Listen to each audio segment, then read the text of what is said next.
Did you know that you could be eating a food that is good for you, but for some folks, if they eat that food at the wrong time of the day, they could be doing more harm than good? So in this video, I'm going to help you understand some foods that you should be avoiding at night.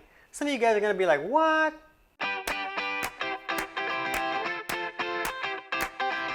TC Hale is not a doctor and does not claim to be a doctor or licensed in any type of medical field. Don't be an idiot and use anything heard on the show as medical advice. This information should be used for educational purposes only, and you should contact your doctor for any medical advice. Now get off me.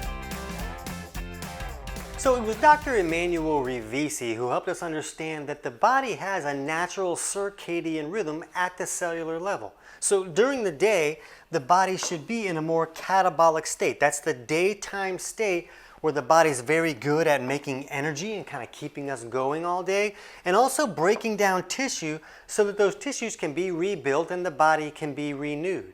And then at night, at the cellular level, we should move into what's called an anabolic state. This is the nighttime state for the body where it's very good at resting and sleeping and rebuilding and repairing tissues and organs and the body itself. So you can see that both of these states are appropriate. We want both of these things to happen, and they're actually both necessary for everything to function correctly. If these tissues are not breaking down correctly in this catabolic state, then they can't be rebuilt and repaired. The problem is, for a variety of reasons, some people can get stuck in one of these states most of the time, or maybe they're just pushed way too far into one of these states, and that can create a wide variety of health issues. So when we're looking at what foods should we eat when, it's really all about this circadian rhythm at the cellular level. We really want to help the body move back and forth like it should, from this catabolic state during the day to the anabolic state at night. And if this shift can happen, it can really optimize the way that the body is operating. So let's look at some of these foods that we might want to avoid at night, because remember, at night we want to be in a more anabolic state so that we can rebuild, repair, get into a good state of sleep and rejuvenate that body. So when we're looking at this situation, we can look at foods like salmon or mackerel, and these are basically fish that are high in omega-3s, but these foods are pro-catabolic. So if we're going to eat these foods during the night when we're supposed to be more anabolic, we're actually working against our body's circadian rhythm. Now keep in mind that whether these foods will cause problems when you eat them at night will vary greatly from person to person depending on their natural circadian rhythm state. Because I'm absolutely going to hear from somebody in the comments section that's like, I just had some salmon last night and I slept like a baby. It didn't circadian any of my rhythms. And the reality is that how these foods are going to affect a person is going to depend on their body chemistry. Are they leaning too far in one of these states? If they're moving back and forth as the body should with ease, then eating these foods at any time of the day is probably not really going to throw a wrench into their circadian rhythm if everything is working properly.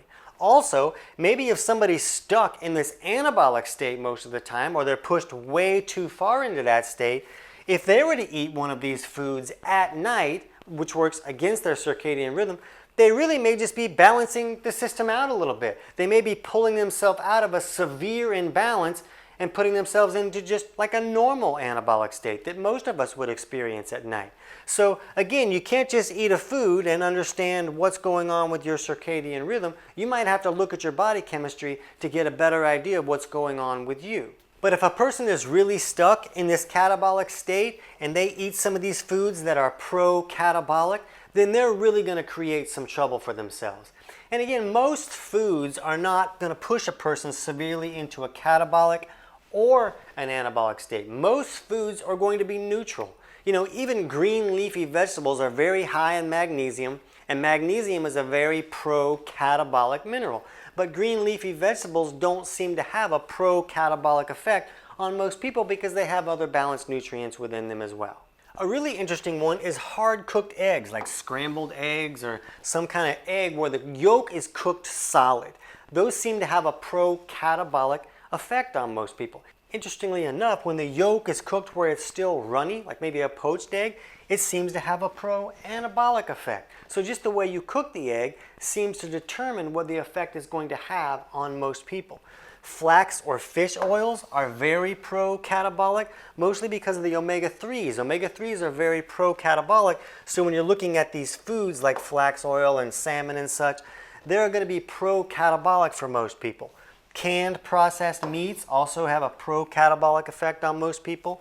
Chia seeds are very pro-catabolic, and so are sardines. So when we're looking at these foods, this doesn't mean that we can't eat these foods. This doesn't mean that we can't eat these foods at night for some people. But for me, when I was trying to get my voice back and I was dealing with all my health issues, I was in a severe catabolic state. And if I ate salmon at night, I wouldn't sleep until like Thursday. Like, it would really create a problem for me to introduce that level of omega-3s that are so pro-catabolic when my body was already really stuck in a catabolic state. And for most people, if you have some chia seeds at night one night, you probably don't need to call 911. Everything's probably going to be great. But what you want to understand is when you can maximize this rhythm and you can help the body move in its rhythm from the catabolic state during the day and an anabolic state at night, you can really optimize a lot of things. So when you can take these foods and move them into the morning when you should be more catabolic,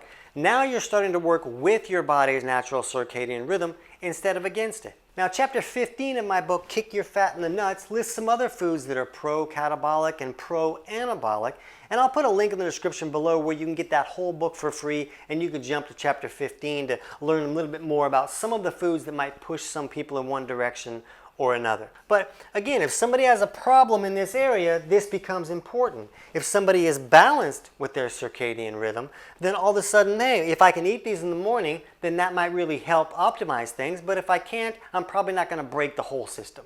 Now, to understand how supplements can have a similar effect, we'll put a link in the description below for our video on supplements you should avoid at night and supplements you should avoid in the morning. But right now, if you haven't seen it already, check out our video on foods you should avoid in the morning. And if you want to learn more about your circadian rhythm, jump over and check out our video on how to know if your circadian rhythm is off. I can't wait to hear about your results.